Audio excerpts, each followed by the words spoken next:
आज़ादी से पहले पूर्वी भारत में नील की खेती अंग्रेजों द्वारा किसानों से जबरदस्ती करवाई जाती थी। ब्रिटिश शासनकाल के दौरान नील की खेती करने वाले किसानों के ऊपर हुए अत्याचारों को इस कहानी में दिखाया गया है। ये एक डरावनी कहानी है जिसे सुनते हुए उन अत्याचारों को सोचकर भी मन दहल जाता है। सत्यजीत रे द्वारा लिखी गई यह कहानी 1968 में प्रकाशित हुई थी शारदीय संदेश में, और उसके बाद फिर से उन्हीं के कहानी संग्रह गॉल्पो 101 में भी पुनः प्रकाशित हुई थी।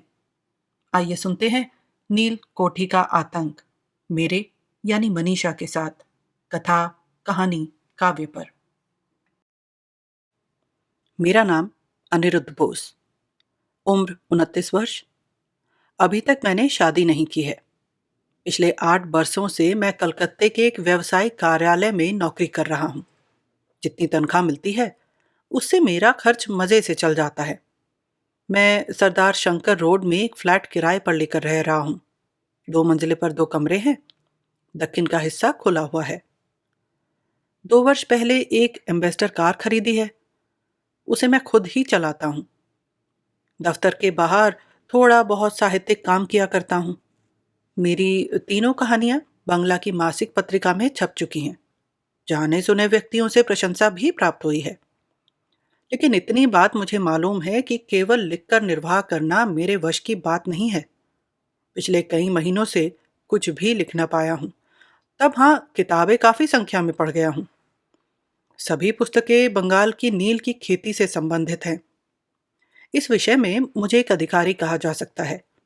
कब अंग्रेजों ने आकर हमारे देश में नील की खेती की शुरुआत की, हमारे गांव के निवासियों पर उन्होंने कितना अत्याचार किया, किस तरह नील विद्रोह हुआ और अंत में किस तरह जर्मनी के द्वारा कृत्रिम उपायों से नील तैयार किए जाने के फलस्वरूप इस देश से नील की खेती विदा हो गई, यह सब मेरी जबान पर है।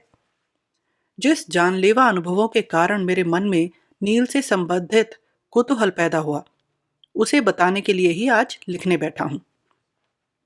यहाँ पहले अपने बचपन की बातें बताना जरूरी है। मेरे पिताजी मुंगेर के नामी डॉक्टर थे। वहीं मेरा जन्म हुआ और वहीं मेरी प्रारंभिक शिक्षा दीक्षा। मेरे एक भाई मुझसे 5 साल बड़े हैं। उन्होंने विलायत जाकर डॉक्टरी की परीक्षा पास की है और अभी लंदन के पास ही गोल्डर्स ग्रीन नामक स्थान के अस्पताल में काम कर रहे हैं। देश वापस आने के प्रति उनमें कोई आग्रह नहीं दिखता है। जब मेरी उम्र 16 वर्ष की थी, मेरे पिताजी का देहांत हो गया।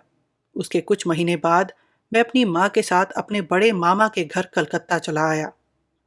मामा के घर पर ही रहकर मैंने सेंट जेवियर से बीए किया। उसके बाद कुछ दिनों तक मेरे मन में साहित्यिक बनने की इच्छा रही, लेकिन माँ के धमकाने पर नौकरी के लिए कोशिशें करनी पड़ी। मामा की पैरवी से ही नौकरी मिली। तब हाँ, उसका मुझे भी कुछ श्रेय है। छात्र की हैसियत से मेरा रिकॉर्ड अच्छा रहा है। मैं फटाफट अंग्रेजी बोल सकता हूँ।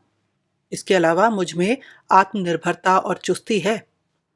इन 2 चीजों ने विश्वविद्यालय में निश्चय ही मेरी सहायता की है। मुंगेर के अपने बचपन की बातें कहूं तो मेरे व्यक्तित्व के एक पहलू को समझने में सहायता मिलेगी। कलकत्ते में लगातार ज्यादा दिनों तक रहने में मैं थकावट महसूस करने लगता हूँ। यहाँ इतने आदमियों की भीड़ भाड़, ट्रामों की घरघराहट, शोरगुल और जीवन यापन की समस्याएं हैं। बीच बीच में इच्छा होती है इन सब चीजों से छुटकारा पाकर बाहर चला जाऊं। अपना मकान खरीदने के बाद कई बार ऐसा कर भी चुका हूं। छुट्टियों में कभी डायमंड हार्बर, कभी पोर्ट कैनिंग और कभी दमदम के रास्ते से हसनाबाद तक हो आया हूं।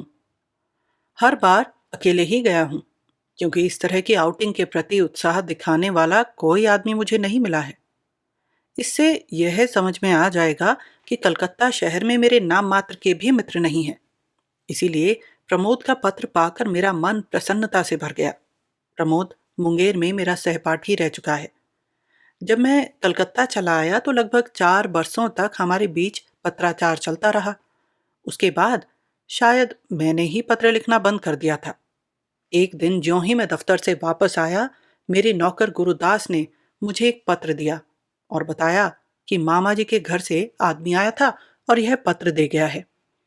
लिफाफे पर की लिखावट पर नजर पड़ते ही मैं समझ गया कि यह प्रमोद का ही पत्र है। उसने दुमका से लिखा है, जंगल विभाग में काम कर रहा हूँ, क्वार्टर मिला है, 7 दिनों की छुट्टी लेकर चले आओ। छुट्टियां बाकी थी, अतः मैं जितनी जल्दी हो सकता है दफ्तर के कामों को सहेज कर पिछले 27 अप्रैल को, तारीख आजीवन याद रहेगी, सरो सामान बांध कर और कलकत्ते की झंझटों को दरकिनार कर दुमका के लिए रवाना हो गया। प्रमोद ने अवश्य ही यह बात नहीं लिखी थी कि मैं मोटर से दुमका जाऊं। वैसा विचार मैंने ही किया था। 200 मील का पथ था, ज्यादा से ज्यादा 5 घंटे लगते। सोचा 10 बजते न बजते खाना खाकर निकल पड़ूंगा और सूर्यास्त के पहले ही पहुंच जाऊंगा। काम की शुरुआत ही में एक बाधा उपस्थित हो गई। रसोई ठीक समय पर पक चुकी थी, मगर चावल खाकर ज्यों ही मुंह में पान डालने जा रहा था कि पिताजी के पुराने मित्र मोहित चाचा आ गए। एक तो वे यों ही दबंग आदमी हैं और उस पर 10 बरसों के बाद मुलाकात हुई थी। जुबान खोलकर यह नहीं कह सका कि मैं जल्दबाजी में हूं। उन्हें चाय पिलानी पड़ी, फिर 1 घंटे तक उनके सुख दुख की कहानी सुननी पड़ी। मोहित चाचा को विदा कर और गाड़ी पर असबाब लाद कर जैसे ही गाड़ी पर चढ़ने जा रहा हूं कि मेरी 1 मंजिले की किराएदार भोला बाबू अपने 4 वर्ष के लड़के का हाथ थामे घर की ओर लौटते हुए दिख पड़े। मुझ पर नजर पड़ते ही बोल उठे, अकेले अकेले कहाँ जा रहे हैं? मेरा जवाब सुनकर उन्होंने उद्विग्नता के साथ कहा, इतनी दूर मोटर से अकेले जाइएगा? कम से कम इस ट्रिप के लिए आपको किसी ड्राइवर का इंतजाम करना चाहिए था। मैंने कहा, चालक की हैसियत से मैं एक होशियार आदमी हूं। मेरे जत्नों के कारण गाड़ी भी करीब करीब नई है, इसीलिए चिंता की कोई बात नहीं है। उन्होंने बेस्ट ऑफ लक कहा और अपने लड़के का हाथ थामे घर के अंदर चले गए। गाड़ी में बैठकर स्टार्ट करने के पहले मैंने अपनी कलाई घड़ी की ओर देखा। 11:15 बज चुके थे। मैं हावड़ा होकर नहीं, बाली ब्रिज का रास्ता पकड़कर चला, फिर भी चंदन नगर पहुंचने में 1.5 घंटे का समय लग गया। 30 मील की ही इस दूरी को तय करने में इतना उबाऊ और अरोमांचकारी रास्ता मिलता है कि उत्साह ठंडा पड़ जाता है।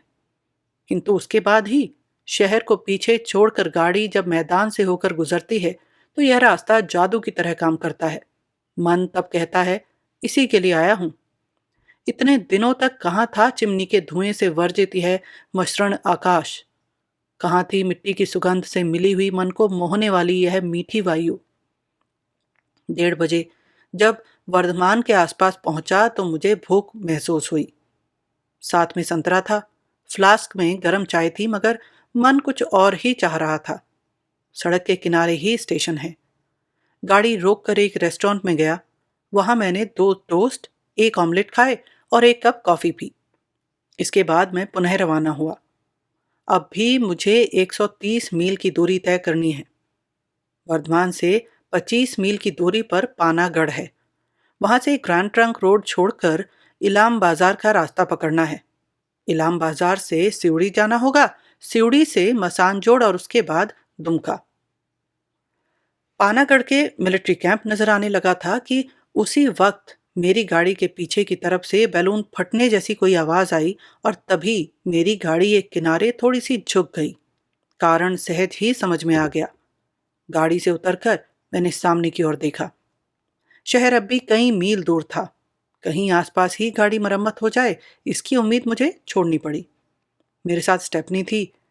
जैक से गाड़ी उठाकर फटे टायर को खोलकर उसकी जगह नया टायर लगाना मेरी सामर्थ्य से बाहर की बात नहीं थी। फिर भी ऐसी स्थिति में मेहनत करने की इच्छा नहीं हो रही थी। ग्रैंड ट्रंक रोड के बीच खड़ा होकर टायर लगाऊं, मेरी बगल से सरसराती हुई गाड़ियां निकल जाएं और वे मुझे हास्यास्पद स्थिति में देखें, यह बात मुझे कतई अच्छी नहीं लग रही थी। लेकिन अब दूसरा कौन सा उपाय है? 10 मिनट तक इधर उधर चहलकदमी करने के बाद मैंने भगवान का नाम लिया और काम शुरू कर दिया। नया टायर लगाकर और फटे टायर को कैरियर में रखकर जब खड़ा हुआ तो कमीज पसीने से तर हो चुकी थी। घड़ी में देखा 2:30 बज चुके थे। वातावरण में एक उमस का भाव था। 1 आध घंटा पहले अच्छी हवा चल रही थी। हवा के झोंके से मसवारी हिलती डुलती जैसी दिख पड़ रही थी। अभी चारों तरफ एक ठहराव जैसा भाव है। गाड़ी पर चढ़ते हुए पश्चिम के आकाश के नीचे दूर के पेड़ पौधों के शिखरों पर नील चौहे रंग का आभास मिला। बादल छाए हैं, आंधी के बादल हैं। काल बैशाखी। सोचने से कोई लाभ नहीं। स्पीडोमीटर की सुई की ओर आगे बढ़ना होगा। फ्लास्क खोलकर मैंने गर्म चाय पी और फिर से रवाना हो गया। इलाम बाजार पार करते न करते आंधी का झोंका आ गया। घर में बैठकर जिस चीज का प्रसन्नता के साथ उपभोग कर चुका हूँ, जिसके साथ तालमेल बैठाकर रविंद्रनाथ की कविता की आवृत्ति कर चुका हूँ, उनके संगीत को गा चुका हूँ, वही चीज कोलतार की सड़क पर चलती हुई गाड़ी में कितनी विभीषिकाओं को सृष्टि कर सकती है, उसकी मैंने कद्र तक न की थी। और बेकार की चीजों में मैं कभी यादाश्त नहीं कर पाया। मुझे वह प्रकृति की शैतानी जैसी लगती है। असहाय आदमी से निष्ठुर मजाक उसे बदतर स्थिति में डालने का यह कैसा खेल है। बिजली चमक रही है और बादलों के दमामे पर चोटें पड़ रही थी। कभी कभी लग रहा था मेरी इस निरीह एम्बेसडर कार को लक्ष्य बनाकर बिजली के तीर छोड़े जा रहे हैं, और अगर बादल जरा सावधानी से काम करे तो लक्ष्य भेद हो ही जाएगा। इस दुर्योग के दौरान जब सीढ़ी पार कर मैं मसान की जोड़ की सड़क पर पहुंचा हूं कि तभी एकाएक विस्फोट की जैसी आवाज हुई। उसे किसी भी हालत में वज्रपात नहीं कहा जा सकता। समझ गया, मेरी गाड़ी का एक दूसरा टायर नाकाम हो चुका है। मैंने उम्मीद छोड़ दी। मूसलाधार बारिश शुरू हो गई है। घड़ी 5:30 बजा रही है। पिछले 20 मील तक स्पीडोमीटर की सुई को 15 से 20 के बीच रखना पड़ा है, वरना अब तक मसान जोड़ के पार पहुंच जाता। कहाँ आ पहुंचा हूं? सामने की ओर देखने पर बात समझ में नहीं आती है। शीशे पर जैसे झरना बह रहा हो। वाइपर सब सब की आवाज कर रहा है, मगर उसे काम के बदले खेल ही कहा जा सकता है। नियमित अप्रैल महीने में अब भी सूर्य का प्रकाश रहना चाहिए था, मगर भाव देखने से लगता है कि रात हो चुकी है। अपनी दाहिनी ओर के दरवाजे को जरा अलग कर मैंने बाहर की ओर ताका। जो कुछ दिख पड़ा उससे लगा आसपास चाहे घनी बस्ती ना हो, मगर 2-4 पक्के मकान पेड़ पौधों के पीछे जरूर हैं। गाड़ी से उतरकर जरा इधर उधर घूमकर देखा, इसका उपाय नहीं है। तब हाँ ना, पर जो भी समझ में आता है वह यह है कि एक आध मील के दरमियान बाजार या दुकान नामक चीज नहीं है। मेरे पास अब दूसरा टायर भी नहीं है। 15 मिनटों तक गाड़ी में बैठे रहने के बाद मन में एक सवाल पैदा हुआ। इतनी देर में तो कोई गाड़ी न कोई आदमी मेरी गाड़ी के पास से गुजरा। फिर क्या मैं गलत रास्ते पर चला आया हूं? मेरे पास सड़क का नक्शा है। सिवड़ी तक तो मैं ठीक ही आया था, मगर उसके बाद अगर गलत रास्ते पर मुड़ गया हूं तो? इस मूसलाधार वृष्टि में ऐसा होना स्वाभाविक नहीं है।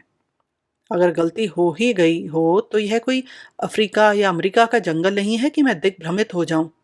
चाहे मैं कहीं भी पहुंच गया हूं, वीरभूमि के अंतर्गत ही हूं और शांति निकेतन के 50 मील दूरी के बीच ही हूं। बारिश थमते ही सारी मुश्किलें आसान हो जाएंगी। यहाँ तक कि एक आध मील की दूरी में ही गाड़ी मरम्मत करने वाली कोई दुकान भी मिल जा सकती है। जेब से विल्स सिगरेट का पैकेट और दिया सलाई निकाल कर मैंने सिगरेट सुलगाई। भोला बाबू की बातें याद आ गई। वे अवश्य ही भुक्तभोगी रह चुके हैं, अन्यथा इतना सही उपदेश देते ही क्यों? भविष्य में पैं, पैं, पैं, मुझे तंद्रा जैसी आ गई थी। हॉर्न की आवाज सुनकर चौकन्ना होकर बैठ गया। बारिश थोड़ी कम हुई है, मगर गहरा अंधेरा फैल गया है। पैं, पैं, पैं, मैंने पीछे की तरफ मुड़कर देखा। एक लॉरी आकर खड़ी हो गई है। हॉर्न क्यों बजा रहा है? मैं क्या पूरी सड़क पर दखल जमाए हूं? मैंने दरवाजा खोला, नीचे उतरा। लॉरी की कोई गलती न थी। टायर फटने के वक्त मेरी गाड़ी जरा मुड़कर करीब करीब आधी सड़क को रोक कर खड़ी है। लॉरी के पार होने का रास्ता बाकी नहीं बचा है। गाड़ी साइड में कीजिए। शायद मुझे असहाय हालत में पाकर पंजाबी ड्राइवर उतरकर नीचे आया। क्या हुआ? पंक्चर? मैंने फ्रांसीसी कायदे से कंधों को जरा उचकाकर अपने शोचनीय स्थिति की सूचना दी। अगर आप जरा हाथ लगाएं तो इसे किनारे पर करके आपके जाने के लिए जगह बना दूं, मैंने कहा। अब लॉरी से पंजाबी का सहायक नीचे उतर पड़ा। हम तीनों ने ठेल ठाल कर स्टीयरिंग को घुमाकर गाड़ी को एक किनारे कर दिया। उसके बाद पूछताछ करने पर पता चला कि यह दुमका जाने वाली सड़क नहीं है। मैं गलत रास्ते पर आ गया हूँ। तब हाँ, दुमका जाने वाली सड़क 3 मील से ज्यादा दूर नहीं है। आसपास गाड़ी मरम्मत करने वाली कोई दुकान नहीं है। लॉरी चली गई। जब उसकी घर घराहट खत्म हो गई, सन्नाटा रेंगने लगा और मेरी समझ में आ गया कि मैं घोर संकट के बीच फंस गया हूँ। आज रात दुमका पहुंच सकूं इसकी कतई संभावना नहीं है। यह रात किस तरह गुजरेगी इसका कोई पता नहीं। आसपास के डबरे से मेंढकों ने कोरस संगीत गाना शुरू कर दिया है। कोई दूसरा वक्त होता तो मिट्टी की सोंधी गंध से मन मचल उठता, लेकिन ऐसी स्थिति में ऐसा क्यों होने लगा? मैं फिर गाड़ी के अंदर चला गया, मगर इससे फायदा ही क्या है? हाथ पैर पसार कर आराम किया जा सके, एम्बेसडर गाड़ी इसके लिए बिल्कुल अनुपयुक्त होती है। और एक सिगरेट जलाने ही जा रहा था कि अचानक बगल की खिड़की से एक हल्की जैसी रोशनी आकर स्टीयरिंग व्हील पर पड़ी। मैंने फिर से दरवाजे को खोलकर गर्दन बढ़ाकर बाहर की ओर ताका। पेड़ों की फाक से रोशनी का एक चौकोर टुकड़ा दिख रहा है। लगता है खिड़की है। धुएं का कारण आग होती है और केरोसिन तेल की रोशनी का कारण आदमी हुआ करता है। आसपास कोई मकान है और उसमें आदमी है। मैं टॉर्च लेकर गाड़ी से उतरा। रोशनी ज्यादा दूर से नहीं आ रही थी। मेरे लिए यही उचित है कि आगे बढ़कर खोज पड़ताल करूं। एक रास्ता भी है, संकरा रास्ता। शायद वह रास्ता रोशनी की तरफ से उधर से ही आता है जिस रास्ते पर मैं हूं। रास्ते के दोनों किनारे पेड़ पौधों की भरमार है और नीचे की तरफ झाड़ झंकाड़ है। कोई परवाह नहीं। मैं गाड़ी के दरवाजे का ताला बंद कर रवाना हो गया। खाई खंदकों से यथासंभव बचता हुआ, कीचड़ और पानी से होता हुआ जब एक इमली के पार पहुंचा तो यह मकान दिख पड़ा। उसे मकान कहना गलत ही होगा। 1 या 1.5 ईंट की गथनी पर टीन की एक चाल है। अधखुले दरवाजे से कमरे के अंदर मैंने एक जलती हुई लालटेन और उसके इर्द गिर्द धुएं की लकीरें देखी। एक खाट भी वहां दिखाई पड़ी। कोई है? एक मध्य वयस्क नाटे कद के मूंछों वाले आदमी ने बाहर निकलकर टॉर्च की रोशनी की तरफ भौहें सिकोड़ कर ताका। मैंने रोशनी नीचे झुका ली। कहाँ से आ रहे हैं बाबू साहब? अपनी दुर्घटना का संक्षेप में ब्यौरा देते हुए मैंने कहा, यहाँ कहीं रात गुजारने का कोई इंतजाम है? जितना भी पैसा लगे मैं दूंगा। डाक बंगले में? डाक बंगले में? वह कहाँ है? यह प्रश्न मेरे मन में आते ही मुझे अपनी बेवकूफ़ी का पता चला। अभी तक सिर्फ लालटेन और टॉर्च की रोशनी की तरफ मेरी नज़र रहने के कारण मैंने यह नहीं देखा था कि आसपास क्या क्या चीज़ें हैं। अब ज्यों ही मैंने टॉर्च को मोड़कर अपनी बाईं ओर किया, एक खासा बड़े एक मंजिले पुराने मकान पर मेरी दृष्टि पड़ी। उस मकान की तरफ इशारा करते हुए मैंने पूछा, यही डाक बंगला है? हाँ बाबू, लेकिन बिस्तर वगैरह नहीं है। वहां खाना भी नहीं मिलेगा। बिस्तर मेरे साथ है। खाट है ना? हाँ है। देख रहा हूं तुमने अपने घर में चूल्हा जला रखा है। तुम खुद जरूर ही खाना खाओगे। वह हंस पड़ा। उसके हाथों से सेकी हुई मोटी रोटी और उसकी पत्नी के द्वारा बनाई गई उड़द की दाल से मेरा काम चल सकेगा?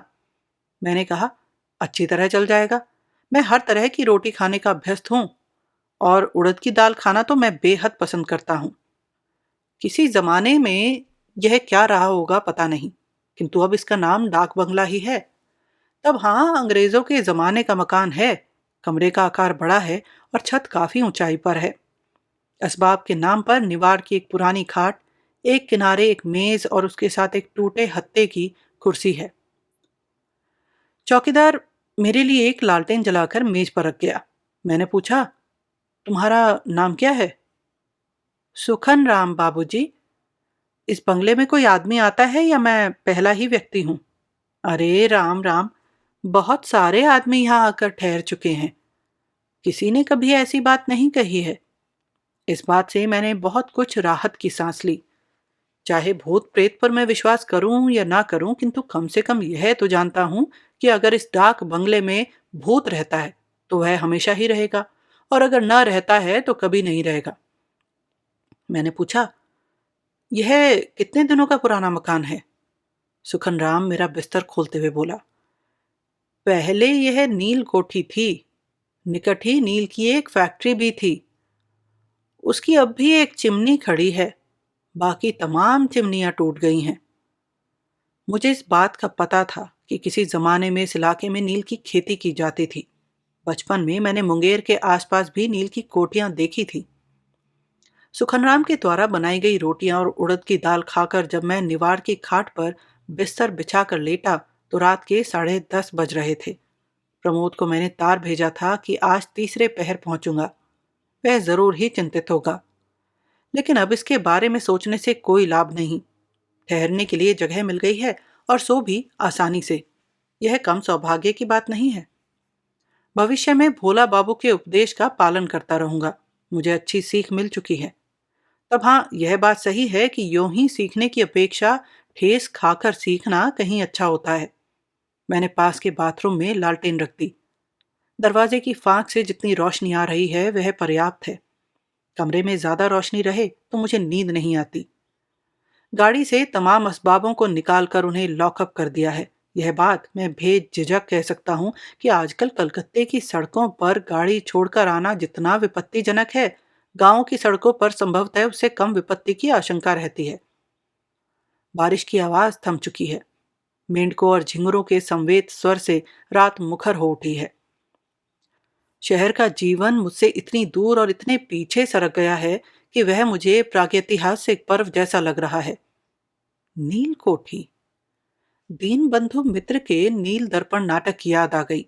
जिन दिनों मैं कॉलेज में पढ़ता था, अभिनय देखा था कर्नवालिस स्ट्रीट के किसी पेशेवर थिएटर में। एकाएक मेरी नींद टूट गई। कितनी देर के बाद टूटी नहीं जानता। दरवाजे से चरमराने की जैसी आवाज आ रही है। यह बात मेरी समझ में आ जाती है कि बाहर से कुत्ता या सियार की तरह का कोई जानवर दरवाजे को नाखून से खरोच रहा है। कुछ मिनटों के बाद आवाज थम जाती है। फिर एक खामोशी रेंगने लगती है। मैं अपनी आंखें बंद करता हूं। कुत्ते के भौंकने की आवाज से मेरी नींद बिल्कुल उचट जाती है। बंगाल के गांव के लावारिस कुत्तों की जैसी यह आवाज नहीं है। यह विलायती हाउंड की आवाज है। इस आवाज से मैं अपरिचित नहीं हूं। मुंगेर में हम लोगों के मकान के 2 मकान बाद मार्टिन साहब का मकान था, जहां से रात में ऐसी ही आवाज आया करती थी। इस इलाके में इस तरह का कुत्ता कौन पालता है? एक बार इच्छा हुई उठकर जाऊं और दरवाजा खोल कर देख लूं, क्योंकि कुत्ते के भौंकने की आवाज डाक बंगले के बहुत ही निकट आ रही है। इसके बाद लगा सिर्फ एक कुत्ते के भौंकने से माथापच्ची करना बेमानी है। उससे तो अच्छा यही है कि एक बार फिर सोने की कोशिश करूं।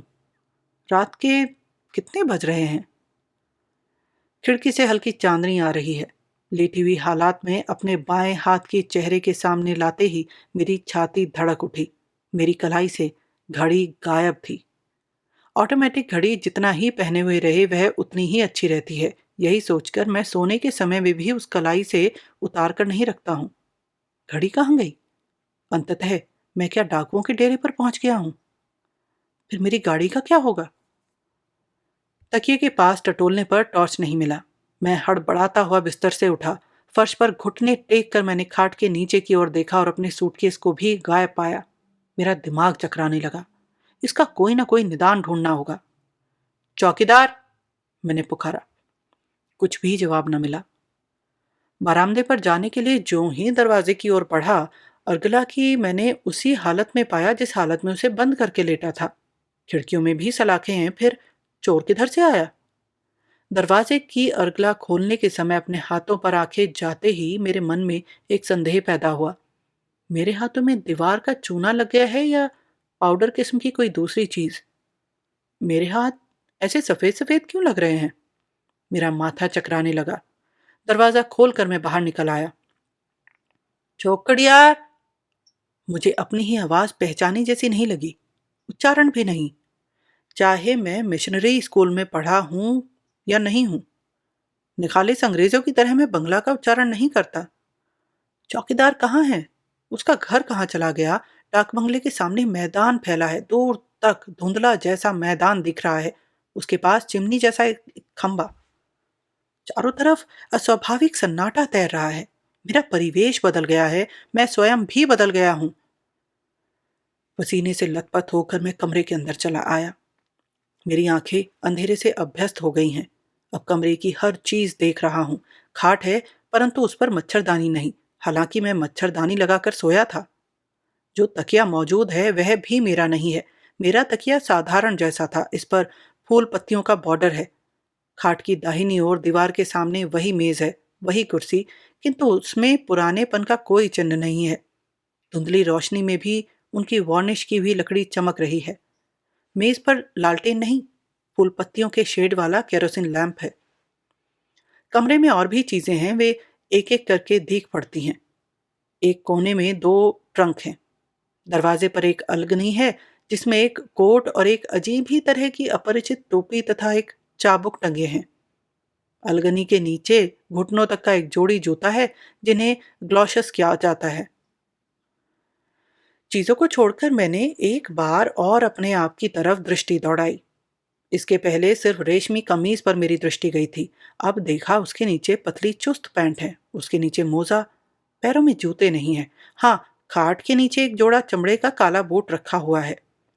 अपने दाहिने हाथ से अपने चेहरे को छूकर देखने पर मुझे पता चला कि न केवल मेरी देह के रंग में परिवर्तन आया है, बल्कि मेरे चेहरे में भी परिवर्तन आ गया है। इतनी नुकीली नाक, पतले होंठ और पतले जबड़े मेरे नहीं थे।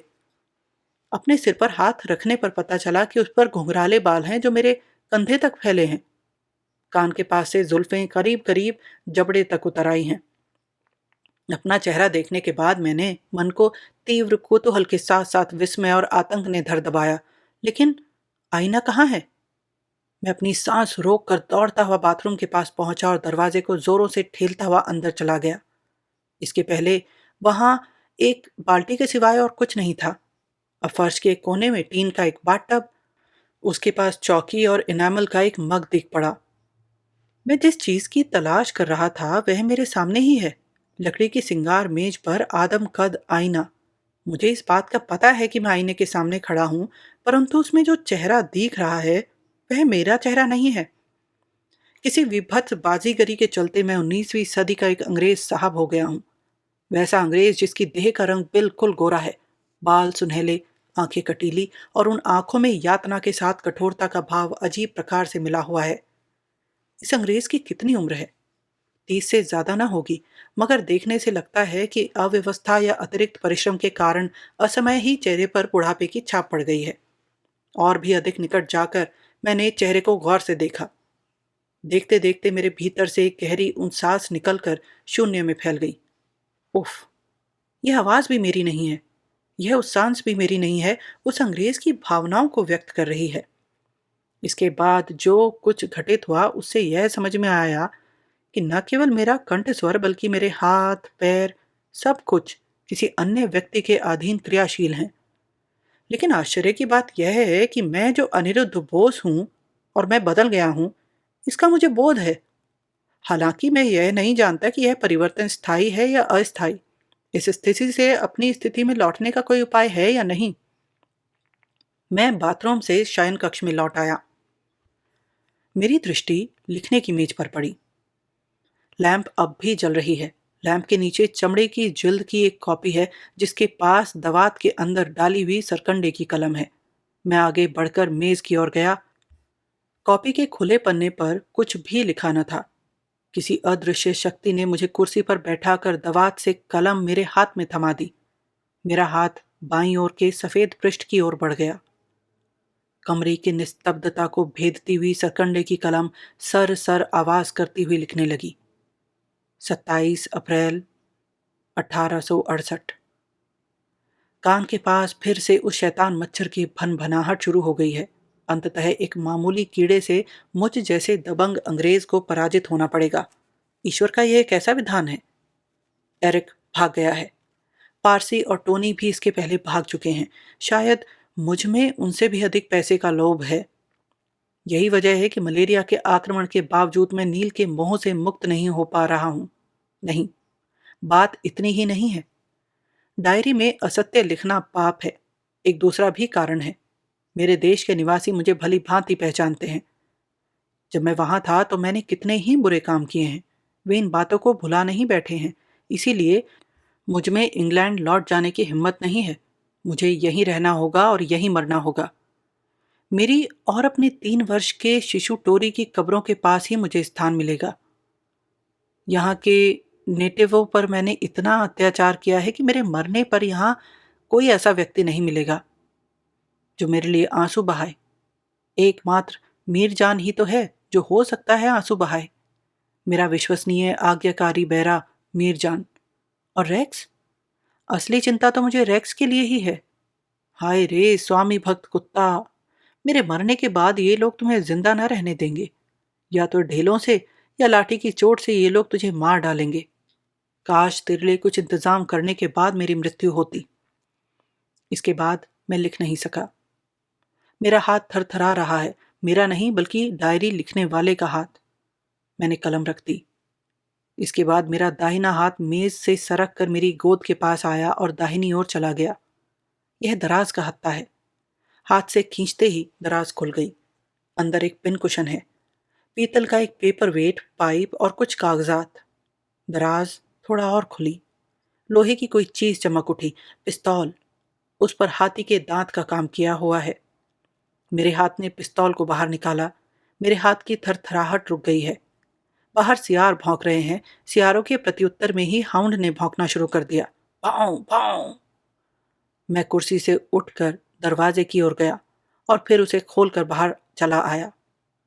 सामने मैदान में चांदनी फैली हुई है। डाक बंगले के बरामदे से करीब 20 हाथ की दूर पर धूसर रंग का एक विशाल ग्रेहाउंड घास पर खड़ा है। मेरे बाहर आते ही उसने मेरी ओर मुड़कर पूंछ हिलाना शुरू कर दिया। रेक्स? वही गंभीर अंग्रेज का कंठस्वर। दूर की बंसवारी और नील की फैक्ट्री से आवाज प्रतिध्वनित होकर लौट आई। Racks, racks. रेक्स आगे बढ़ाया। उसकी पूंछ हिल रही थी।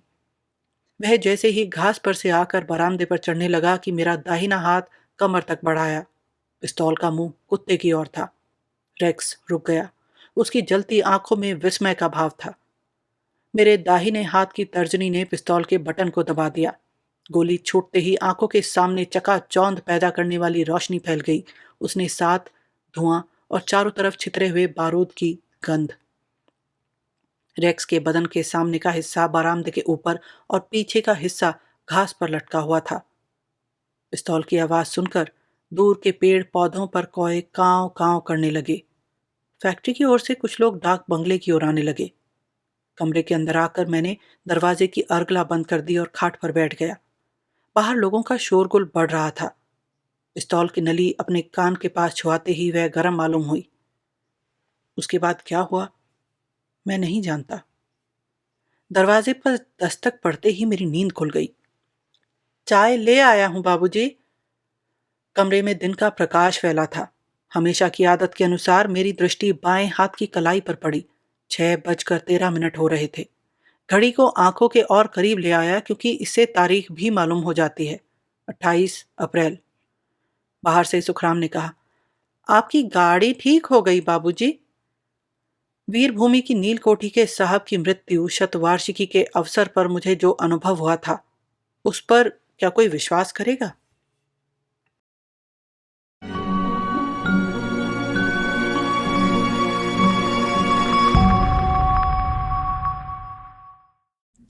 हमारे साथ बने रहने के लिए धन्यवाद।